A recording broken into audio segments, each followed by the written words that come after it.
مجھے یہ کہنا یاد ہے، دیکھو خدا، مجھے نہیں معلوم کہ تو ہے یا نہیں، مگر تجھے بتا رہا ہوں کہ میں اپنا لائف سٹائل نہیں چھوڑوں گا۔ میری زندگی بہت اچھی ہے، اگر تو میرے لیے یہ چاہتا ہے تو تجھے مجھ کو دکھانا ہوگا۔ میرا دماغ کھوپڑی سے باہر نکل رہا تھا، میرے سر کا پچھلا پورا حصہ کھل گیا ہے، یہ بالکل ناقابل یقین ہے۔ ایمبولینس آئی، میں بس وہاں بیٹھا تھا، میں ہوش میں تھا، میں روڈ کی سائڈ پر بیٹھا تھا، میرے سر پہ کمبل تھا اور پھر اس نے میرے سر سے کمبل ہٹایا اور میرے سر کی چوٹیں دیکھی اور فوراً ہی اس کی آواز بدل گئی، مجھے ایک ایمرجنسی ایئر لفٹ چاہیے۔ السلام علیکم بھائی رحیم، انٹرویو کے لیے ہماری دعوت قبول کرنے کا شکریہ۔ سب سے پہلے بتائیں کہ رحیم جنگ کون ہے اور کیا آپ ہمیں اپنی زندگی کے بارے میں مختصر بتا سکتے ہیں؟ میں لندن میں پیدا ہوا تھا، میں ایک مکسڈ بیک گراؤنڈ سے تعلق رکھتا ہوں، میں نے بہت سے مختلف قسم کے کام کیے، بہت سی مختلف قسم کی جابز کی، کئی الگ الگ انڈسٹریز میں۔ الحمدللہ اللہ مجھے یہاں اور وہاں بھیجتا رہا اور انشاءاللہ مجھے امید ہے کہ آج کی بات چیت میں مزید چیزیں آپ کے سامنے آئیں گی انشاءاللہ۔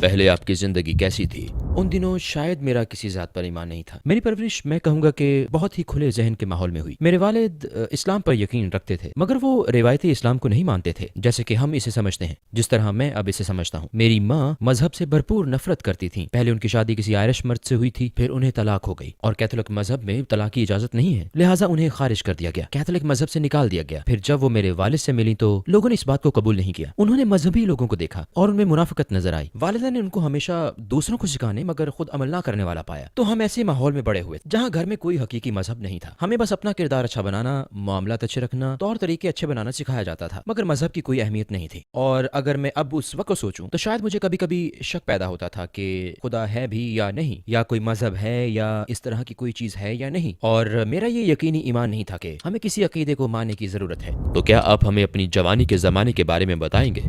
جب میں 18 سال کا تھا تو ہر چیز میں ناکام ہو رہا تھا، میں اسکول کے سارے امتحانوں میں فیل ہو رہا تھا اور میں بس میوزک بزنس میں کام کرنا چاہتا تھا، چاہے کسی بھی طرح ہو۔ الحمدللہ ایک موقع ملا، میرے والد کوئی بزنس کر رہے تھے، ان کے بزنس پارٹنرز میں ایک شخص ایسا بھی تھا جس کے میوزک بزنس میں بہت سے رابطے تھے۔ میں نے اس سے بات کی اور کہا، دیکھو پلیز مجھے کسی بھی طرح ان کروا دو، بس مجھے اندر داخل کروا دو، باقی کام میں خود کر لوں گا، بس مجھے ان کروا دو۔ آخر اس نے کسی سے بات کر ہی لی اور میں نے میوزک پروموشن کمپنی میں کام شروع کر دیا۔ میں بہت خوش تھا، لگتا تھا پوری دنیا میری مٹھی میں آ گئی ہو۔ پھر اس سے مجھے اگلی جاب کا موقع ملا جو بہت ہی زبردست جاب تھی۔ میں جس کمپنی میں کام کر رہا تھا اسے اسٹیوی وانڈر کے لیے پروموشن کرنے کا کانٹریکٹ ملا اور اسے چلانے والی اہم ترین شخصیت ایک پروجیکٹ مینیجر تھی۔ انہوں نے مجھے فون کیا اور کہا، کیا تم ابھی اپنی جاب چھوڑ کر میرے ساتھ کام کرنا چاہو گے؟ میں نے کہا، ڈیپینڈ کرتا ہے کہ کام کیا ہے۔ انہوں نے کہا، ہم یہاں یوکے میں مورٹن ریکارڈز شروع کر رہے ہیں۔ یہ تو جیسے میرا خواب پورا ہو گیا تھا، پوری ہسٹری میں مورٹن سب سے بڑا ریکارڈ لیبل ہے، اپنے نام کے ساتھ مورٹن کا نام جڑنا، ایسا بزنس کارڈ اپنے پاس ہونا جس پر مورٹن ریکارڈز لکھا ہوا ہو، آپ کہیں بھی جائیں یہ کارڈ آگے کر دیں، سارے دروازے کھل جاتے ہیں، اور مجھے یوکے میں مورٹن ریکارڈز کا یہ نیا ویژن شروع کرنے کا موقع مل رہا تھا۔ وہ کون سا نتیجہ خیز لمحہ تھا جو آپ کو اسلام کے قریب لے آیا؟ میرے خیال میں میرے لیے ایک نتیجہ خیز لمحہ وہ تھا جب میں ایک پارٹی میں تھا، اس بڑی پارٹی میں میوزک، لوگ اور سب کچھ تھا، اور میرے انکل وہ حال ہی میں مذہبی بنے تھے اور وہ ماہ رمضان تھا، مجھے یہ بھی نہیں پتا تھا کہ یہ رمضان ہے۔ وہ آئے اور انہوں نے پارٹی ہال کے دروازے پر دستک دی، انہیں معلوم تھا کہ میں اندر ہوں، انہوں نے مجھے بلایا اور کہا، میں چاہتا ہوں کہ آج رات تم مسجد چلو۔ میں نے کہا، میں یہاں اپنے دوستوں کے ساتھ ہوں، آپ کو تو پتا ہے انکل، پلیز کسی اور دن۔ مگر انہوں نے کہا، نہیں آج رات۔ میں نے پھر کہا، میں نہیں جا سکتا۔ انہوں نے کہا، میں بحث نہیں کر رہا، میں تمہیں بتا رہا ہوں، اور مجھے نہیں پتا تھا کہ یہ لیلۃ القدر ہے۔ وہ مجھے علاقے کی مسجد میں لے گئے، اس وقت میں مورٹن ریکارڈز میں تھا اور اس وقت میں کہوں گا کہ میری زندگی میری امیدوں سے زیادہ بہتر گزر رہی تھی، اور مجھے قنوت میں دعا کا ہونا یاد ہے، میں اس میں شامل نہیں ہو رہا تھا، میں مسجد کے آخری سرے پر بیٹھا تھا اور مجھے پاور محسوس ہوئی۔ آمین آمین آمین۔ مجھے یہ کہنا یاد ہے، میں نے وہاں بیٹھے بیٹھے کہا، دیکھو خدا، مجھے نہیں معلوم تو ہے یا نہیں، مگر تجھے بتا رہا ہوں کہ میں اپنا لائف سٹائل نہیں چھوڑوں گا۔ میں نے کہا، میں نہیں چھوڑنے والا، میری زندگی بہت اچھی ہے۔ میں نے کہا، اگر تو میرے لیے یہ چاہتا ہے تجھے کچھ کرنا ہوگا، تجھے مجھ کو دکھانا ہوگا۔ تب سے چیزیں خراب اور پھر خراب سے خراب تر ہوتی چلی گئیں، یہاں تک کہ مجھ میں حقیقی ڈر بیٹھ گیا کہ میں پاگل پن کی طرف جا رہا ہوں۔ میں ٹھیک سے کام کرنے کے قابل نہیں تھا، میں کام کرنے کا اہل نہیں رہا تھا، میں ہر کام سے قاصر ہو گیا، میرے تعلقات خراب ہو گئے اور سب برباد ہو گیا، اور میرا کیریئر تباہ ہو گیا، ہر چیز بگڑ گئی، اور میں بالکل ایک کشمکش میں پھنس گیا جس سے دماغی توازن خاصا بگڑ گیا۔ میں بالکل پریشان حال تھا۔ مجھے یاد ہے ایک دن میرے ایک کزن نے پھر وہی کام کیا، وہ انہی انکل کا بیٹا تھا جو مجھے مسجد لے گئے تھے۔ وہ مجھے مسجد کے امام سے ملوانے لے گیا اور مجھے یاد ہے امام مجھ سے ایک ہی بات کہے جا رہے تھے. وہ مسلسل کسی سمت کے بغیر سفر کی بات کر رہے تھے اور مجھے محسوس ہوا کہ میں سفر کر رہا ہوں مگر یہ نہیں جانتا کہ میں کہاں جا رہا ہوں. مجھے معلوم نہیں تھا کہ زندگی کا مقصد کیا ہے. مجھے نہیں پتا تھا کیا اہم ہے. اور مجھے یاد ہے اس جاب پر میں ایک دن سو گیا تھا. میں اپنی کرسی پر سو گیا تھا اور مجھے نیند سے جاگنا یاد ہے. اور بھائی مجھے ایسا محسوس ہوا میں اس کی وضاحت نہیں کر سکتا. مجھے محسوس ہوا جیسے میں خالی ہاتھ کائنات کے درمیان تیر رہا ہوں. مجھے نہیں معلوم تھا کہ میں کون ہوں. میں نہیں جانتا تھا کہ میں کہاں جا رہا ہوں. مجھے نہیں پتا تھا کہ کیا ہو رہا ہے. میں نے ہر طرح کے مشکل حالات سہے. وہ کون سی چیزیں تھیں جنہوں نے آپ کو اسلام کے بارے میں سب سے زیادہ متاثر کیا؟ شروع میں 2 چیزوں نے مجھے سب سے زیادہ متاثر کیا. نمبر 1 جب میں نے ان لوگوں کو دیکھا اور میں اپنے ہی خاندان کے ان لوگوں کو جانتا تھا دور کے رشتہ دار جو عملی مسلمان نہیں تھے. ان میں سے کوئی عملی مسلمان نہیں تھا. ہم میں سے کوئی بھی بڑے خاندان میں نہیں پلا بڑا تھا. لیکن جب میں ان لوگوں کو دیکھتا تھا جنہوں نے اسلام پر عمل شروع کیا تھا تو مجھے ہمیشہ ان میں اطمینان ایک سکون نظر آتا تھا جو دوسروں میں نہیں ہوتا تھا. اور اس چیز نے مجھ پر بہت اثر ڈالا. خصوصاً جب میں اپنے کزن کے پاس جاتا تھا. وہ شادی شدہ اور ایک بچے کا باپ تھا. اس کے پاس پیسے نہیں ہوتے تھے پھر بھی وہ مجھ سے زیادہ خوش تھا. اور میں میوزک بزنس میں کام کر رہا تھا خوب روپے پیسے اور سیلیبریٹیز کے ساتھ مگر پھر بھی وہ مجھ سے زیادہ خوش تھا. آخر کیسے؟ نمبر 2 جب وہ مجھ سے بات کرتا میں اسے کہتا ہاں مگر اس کے بارے میں کیا خیال ہے؟ یہ بات سمجھ سے باہر ہے. خدا یہ کیسے کر سکتا ہے؟ اور خدا نے یہ کیوں کیا؟ اور ایک پیغمبر کیوں؟ میں اسے پوچھتا تھا کیونکہ میں یہ نہیں چاہتا تھا. میں ایمان لانا نہیں چاہتا تھا. اس کے جوابات ہمیشہ یہ ہوتے تھے. اللہ تعالیٰ قرآن میں یہ فرماتا ہے. پیغمبر محمد صلی اللہ علیہ وسلم نے فرمایا وہ میرے ساتھ کبھی بھی ایک دفعہ بھی اپنی عقل اپنی دلیل سے بحث نہیں کرتا تھا اور وہ ہمیشہ صحیح جواب ہوتا تھا. اور میں سوچتا تھا اس کے پاس ہمیشہ صحیح جواب کیسے ہوتا ہے؟ اور میں سوچتا تھا کہ یہ حیرت انگیز بات ہے. دراصل وہ اپنی بات نہیں کرتا تھا. وہ تو بس مجھے قرآن اور سنت بتا دیتا تھا. تو کون سے واقعات نے آپ کو اپنا رستہ بدلنے پر مجبور کیا؟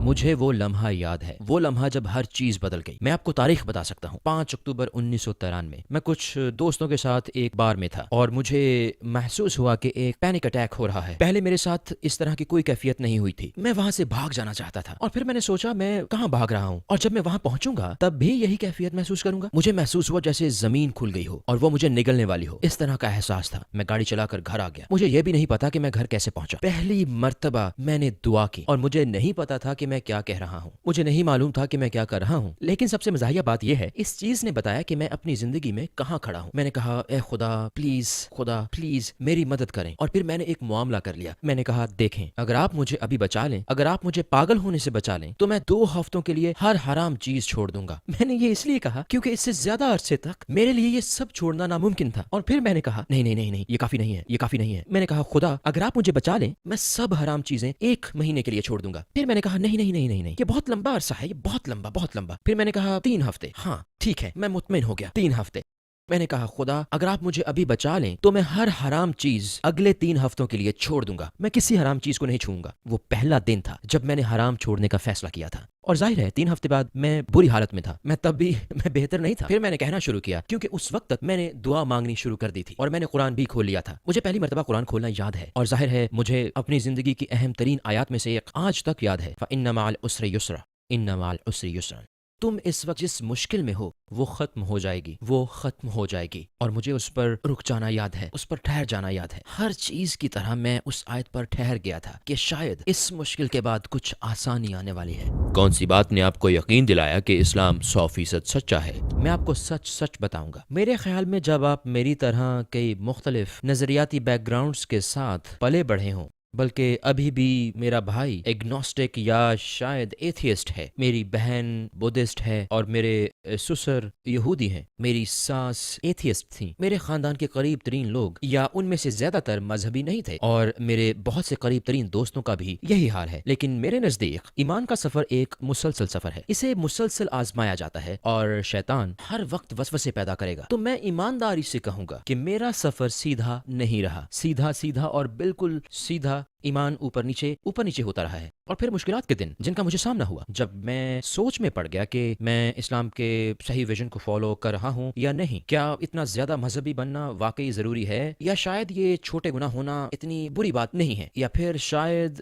ہر مرتبہ قرآن پاک ہی وہی چیز تھی. کیسے یہ کتاب کیسے ممکن ہے؟ یہ کیسے ہو سکتا ہے ہم اس معجزے کو اپنے ہاتھوں میں اٹھا سکیں؟ یہ کیسے ممکن ہے کہ پیغمبر محمد صلی اللہ علیہ وسلم کو سب معلوم تھا، وہ پڑھ نہیں سکتے تھے، وہ لکھ نہیں سکتے تھے، ان کی کوئی تعلیم نہیں تھی، یہ کیسے ممکن ہے کہ انہوں نے ایسی چیزوں کی پیش گوئی کی جو کئی دہائیوں اور صدیوں کے بعد سچ ثابت ہوئی؟ آخر یہ کیسے ممکن ہے؟ تو میرے لیے ہمیشہ مجھے واپس لانے والی چیز بلا شبہ قرآن ہے، اور ہم قرآن کے بارے میں جتنا زیادہ جانتے ہیں اتنا ہی ہمیں سائنس اور میتھس اور کمپیوٹرز کا علم حاصل ہوتا ہے۔ ہم جتنا زیادہ اس کا تجزیہ کرتے ہیں اتنا ہی بڑا معجزہ بن کر سامنے آتا ہے۔ تو جب بھی شیطان آئے تو میں یہ کہتا ہوں اعوذ باللہ من الشیطان الرجیم۔ ایک پرہیزگار مسلمان بنتے ہوئے آپ کو آخری چیز کون سی چھوڑنی پڑی؟ واقعی یہ وہ وقت تھا جب میں نے اپنا رشتہ چھوڑنے کا فیصلہ کیا، وہ رشتہ جو اپنائیت کا تھا، گھر جانا اور اپنے والدین کے ساتھ رہنا، وہ فیصلہ کن لمحہ تھا، کیونکہ تب میں نماز پڑھتا تھا، روزے رکھ رہا تھا، مجھے زیادہ تر حرام چیزیں چھوڑنی پڑیں، لیکن میرا رشتہ قائم تھا اور مجھے وہ کہنا یاد ہے کہ میں نہیں کر سکتا، میں صبح جاگ کر فجر پڑھنا اور دوبارہ سونا یہ نہیں کر سکتا، میں اب مزید یہ سب نہیں کر سکتا۔ میرے دماغ میں یہ نیون سائن پوسٹس کی طرح تھا جس پر لکھا تھا کہ تم یہ نہیں کر سکتے اور یہ نہیں کر سکتے، مگر میں پھر بھی یہ کر رہا تھا، لیکن میں یہی محسوس کر رہا تھا کہ یہ لکھا ہوا بہت واضح ہے اور میں اسے نہ دیکھنے کی کوشش کر رہا تھا، لیکن یہ میرے لیے بہت واضح تھا۔ اب میں اسلام کے اندر اپنا راستہ تلاش کرنے کے لیے 100% پرعزم تھا، اب کوئی حرام نہیں، بالکل نہیں، مجھے یہ چیزیں چھوڑنی پڑیں، اور میرے لیے یہ فیصلہ کن لمحہ تھا۔ اس سب کے بارے میں آپ کی فیملی اور قریبی سرکل کا کیا رد عمل تھا؟ میرے والد کو پریشانی ہو گئی تھی، وہ اسلام کے بارے میں فکر مند نہیں تھے، مگر انہیں یہ فکر ہو گئی تھی کہ میں انتہا پسند بن رہا ہوں۔ میری والدہ کے لیے یہ بہت ہی بڑی بات تھی، بہت زیادہ بڑی بات، اور اس نے کئی سالوں تک ہمارے تعلق کو متاثر کیا۔ میری والدہ کو واقعی صدمہ پہنچا تھا، انہیں مذہبی لوگوں سے ملے تجربے سے صدمہ ہوا تھا، خواہ وہ مسلمان ہوں، عیسائی ہوں یا کچھ اور، انہیں مذہبی افراد سے دھچکا پہنچا تھا، اور جب وہ مسلمانوں سے ملتی تھیں تو اکثر ان کا رویہ ان کے ساتھ کافی جارحانہ ہوتا تھا، اور وہ بہت اپسیٹ ہو گئی تھیں، وہ مجھ پر چیختی تھیں، وہ مجھے کہتی تھی کہ میں پاگل ہو گیا ہوں، کہ میں اپنی زندگی کے کمزور دور سے گزر رہا ہوں اور لوگ مجھ سے فائدہ اٹھا رہے ہیں، اور جب وہ مجھے نماز پڑھتا دیکھتی تو ہمیشہ اپسیٹ ہو جاتی تھی، یہاں تک کہ اگر وہ مجھے کسی کو السلام علیکم کہتا سن لیتی تو کہتی خدایا تم احمق ہو گئے ہو۔ وہ لمبے عرصے تک بہت اپسیٹ رہی۔ تو آپ کا اپنی والدہ کے ساتھ رشتہ کیسا رہا؟ کیا انہوں نے اپنا خیال بدلا اور وقت گزرنے کے ساتھ ساتھ اسلام کے قریب آئیں؟ یہ میری زندگی کے سب سے بڑے معجزوں میں سے ایک ہے۔ میری والدہ کے دل میں ہمیشہ سے یہ ایک بات رہتی تھی جو مذہب کے خلاف تھی، جو ایمان کے خلاف تھی، جو مذہبی لوگوں کے خلاف تھی، اور اس میں کوئی تبدیلی نہیں آئی، حتیٰ کہ 15 سال بعد تک بھی اگر میں نماز پڑھ رہا ہوتا تو وہ آگے سے گزرتی، بس یہی رد عمل تھا ان کا۔ لیکن وہ بیمار ہو گئیں، بیماری بھی کینسر کی، انہیں کینسر ہو گیا تھا، اور یہ بس ایک اتفاق تھا، یہ بالکل ایک اتفاق تھا۔ میں ہسپتال میں ملنے گیا اور وہاں بس وہ تھیں اور میں تھا۔ جب ڈاکٹر بری خبر لے کر آیا تھا، وہ آیا، اس نے ان کا ہاتھ تھاما اور کہا میرے پاس ایک بری خبر ہے، اس طرح کی بات کی تھی، اور وہ بس اس کی طرف دیکھ رہی تھیں۔ انہوں نے صرف اتنا کہا کتنا وقت ہے؟ اس نے جواب دیا یہ کہنا مشکل ہے، اور میں وہاں بیٹھا تھا تو میرے خیال میں ہم مہینوں کے بجائے ہفتوں کی بات کر رہے تھے۔ یہ بہت افسوسناک بات تھی۔ میں اپنی ماں کو یہ نہیں کہہ سکتا اللہ آپ کو معاف فرمائے، میں اپنی ماں کو یہ نہیں کہہ سکا کہ اگلی زندگی الحمدللہ، میں اپنی ماں کو نہیں کہہ سکتا اللہ آپ کے صبر پر آپ کو اجر دے گا، میں کچھ نہیں کہہ سکتا کیونکہ وہ ایمان نہیں رکھتی، تو پھر میں کیا کہوں؟ میں نے ان سے کہا ہماری ایک مذہبی روایت ہے جس میں ہمارا یقین ہے کہ ہم سب مسافر ہیں۔ میں نے کہا اس زندگی میں ہم سب ایک درخت کے نیچے بیٹھ کر تھوڑا سا وقفہ لیتے ہیں اور پھر اپنے اپنے وقت پر ہم سب اٹھ کھڑے ہوتے ہیں اور آگے چل پڑتے ہیں اپنے سفر کی اگلی منزل کی طرف۔ اور انہوں نے میری طرف دیکھا اور کہا یہ مجھے اچھا لگا، اور یہ انہیں اچھا لگا، ان کے دل پر اثر ہوا۔ پھر ایک اور کام ہوا، ماشاءاللہ میرا کزن، وہ جو میرے بہت قریب ہے، اس نے ایک ای میل بھیجی کیونکہ وہ اس کے لیے ماں کی طرح تھیں، اور وہ جیسے آپ ای میل کے نیچے ایک چھوٹی سی ٹیگ لائن لکھتے ہیں، اس کی ای میل پر ٹیگ لائن تھی نوبل انعام یافتہ شاعر اور مصنف جارج برنارڈ شاہ کا ایک کال۔ اور میری ماں جارج برنارڈ شاہ کو پسند کرتی تھی، وہ ہمیشہ جارج برنارڈ شاہ کا حوالہ دیتی رہتی تھیں، اور ای میل کے نیچے جارج برنارڈ شاہ کا یہ کال تھا، پیغمبر محمد صلی اللہ علیہ وسلم کے بارے میں یہ کال تھا۔ وہ کہتے ہیں اس دنیا کے مسائل اگر کوئی شخص حل کر سکتا تو وہ انسانیت کے محافظ محمد کے سوا کوئی اور نہیں۔ اور میرے کزن نے یہ چیز اپنے سائن آف کے طور پر نیچے لکھی تھی۔ انہوں نے کہا یہ کیا ہے؟ وہ آئی اور کہا کیا تمہیں پتا ہے جارج برنارڈ شاہ نے محمد صلی اللہ علیہ وسلم کے بارے میں یہ کہا؟ میں نے کہا ہاں۔ انہوں نے سب کو بتانا شروع کر دیا، کیا آپ نے دیکھا جارج برنارڈ شاہ نے محمد صلی اللہ علیہ وسلم کے بارے میں کیا کہا؟ تو دھیرے دھیرے دھیرے دروازہ کھل رہا تھا، لیکن اب بھی میں سوچ رہا تھا وہ مسلمان نہیں ہے۔ پھر وہ میرے پاس آئیں اور انہوں نے کہا میں تم سے ایک سنجیدہ بات کرنا چاہتی ہوں۔ انہوں نے کہا دیکھو، میں نے تمہارے بھائی اور بہن سے کہا ہے جب میں مر جاؤں تو مجھے جلا دیا جائے، یہ میری خواہش ہے۔ اور انہوں نے کہا مجھے پتا ہے یہ تمہارے لیے مشکل ہوگا۔ میں نے کہا کوئی بات نہیں، آپ جو بھی چاہیں یہ آپ کی خواہش ہے۔ میں بولا لیکن ٹھہرے، میں نے کہا کیا آپ نے غور کیا کہ یہ عمل کیسے ہوگا، اس میں کیا ہوگا؟ انہوں نے کہا تمہارا کیا مطلب ہے؟ انہوں نے کہا اچھا دیکھو، میں نے کہا اگر آپ کا انتقال ہمارے گھر پر ہوتا ہے، جیسے کہ ہمیں امید ہے کہ آپ کا انتقال یہاں ہوگا، میں نے کہا کچھ اجنبی لوگ آئیں گے اور آپ کو لے جائیں گے۔ میں نے بولا یہ لوگ کون ہیں؟ میں نے کہا وہ بس پیسوں کے عوض دیکھ بھال کرنے والے ہیں، وہ آئیں گے اور آپ کو لے جائیں گے۔ میں نے کہا پھر وہ آپ کو بے لباس کریں گے۔ میں نے کہا پھر وہ آپ کی میت کو محفوظ رکھنے کے لیے کیمیکلز لگائیں گے۔ میں نے کہا پھر وہ آپ کے چہرے پر میک اپ کریں گے، آپ کے بال سیٹ کریں گے، پھر وہ آپ کو کپڑے پہنائیں گے۔ میں نے کہا کون ہیں یہ لوگ؟ میں نے کہا اس میں عموماً ایک دو ہفتے لگتے ہیں۔ انہوں نے کہا وہ بولی اور کیا راستہ ہے؟ میں نے کہا آپ کے بیٹے آپ کو لے جائیں گے اور آپ کو کوئی نہیں دیکھے گا اور آپ کا وقار قائم رہے گا۔ میں نے کہا پھر آپ کو لوکل سینٹر لے جائیں گے۔ میں نے کہا آپ کی بیٹیاں آپ کو غسل دیں گی اور میں نے کہا آپ کو سفید کفن میں لپیٹا جائے گا اور میں نے کہا کہ آپ کو 1 دن کے اندر اندر دفن کر دیا جائے گا۔ انہوں نے کہا میں یہی چاہتی ہوں۔ اور الحمدللہ انہوں نے میرے بھائی اور بہن کو فون کیا اور انہیں اس بات کا یقین نہیں آیا کیونکہ وہ جانتے تھے کہ انہیں اسلام پسند نہیں۔ اب میرے لیے ایک مسئلہ بنا، وہ مسلمان نہیں، لہٰذا اب میرے لیے مسئلہ تھا۔ اچھا تو میں سوچ رہا تھا مجھے اب کیا کرنا چاہیے، یہ میں خود اپنے ذہن میں سوچ رہا تھا۔ اب آخر مجھے کیا کرنا چاہیے؟ میری ماں مسلمان نہیں ہے، وہ مسلمانوں والی تدفین چاہتی ہے۔ میں امام صاحب سے یہ نہیں کہہ سکتا کہ میری ماں کا جنازہ پڑھائیں، وہ مسلمان نہیں ہے۔ مجھے کیا کرنا چاہیے؟ تو میں ہر چانس لینا چاہتا تھا اور یہ مشکل تھا کیونکہ بہت سے لوگ انہیں ملنے آ رہے تھے۔ میں چاہتا تھا بس سب چلے جائیں کیونکہ بس چند منٹ کے لیے، صرف چند منٹ کے لیے میں ان سے اکیلے میں بات کر سکوں۔ اور پھر مجھے پہلا موقع ملا، اور چونکہ وہ ایک نرس تھیں، ان کی پسندیدہ چیز میڈیسن تھی۔ وہ انسانی جسم کی ساخت پر حیران ہوتی تھیں۔ تو میں نے ایک دن ان سے کہا انسانی جسم جس انداز سے کام کرتا ہے یہ شاندار ہے۔ میں نے کہا آپ کے خیال میں کیا یہ ممکن ہے کہ اسے ڈیزائن کیا گیا ہے اور یہ محض اتفاق نہیں؟ انہوں نے کہا ہاں مجھے ایسا لگتا ہے۔ میں نے کہا ٹھیک ہے، میں نے اپنی بات ختم کر دی۔ پھر میں دوبارہ آیا، اگلی مرتبہ پھر سے لوگ آ رہے تھے، دن گزر رہے تھے۔ ہر دن مجھے پتا نہیں تھا کہ وہ 1 دن زندہ رہتی ہیں، 4 دن، 5 دن۔ میں سوچ رہا تھا مجھے موقع کب ملے گا، ایک اور موقع۔ میں نے کہا ہم نے آخری مرتبہ بات کی تھی، میں نے خالق کے موجود ہونے پر بات کی تھی۔ میں نے کہا آپ کے خیال میں کیا یہ ممکن ہے کہ خالق نے ہمارے لیے کچھ لوگ بھیجے ہوں، اچھے لوگ جو ہماری رہنمائی کریں، عیسیٰ علیہ السلام کی طرح، ابراہیم علیہ السلام، موسیٰ علیہ السلام اور محمد صلی اللہ علیہ وسلم کی طرح، ان کی طرح؟ میرا مطلب ہے اس طرح گھما پھرا کر بات کر کے۔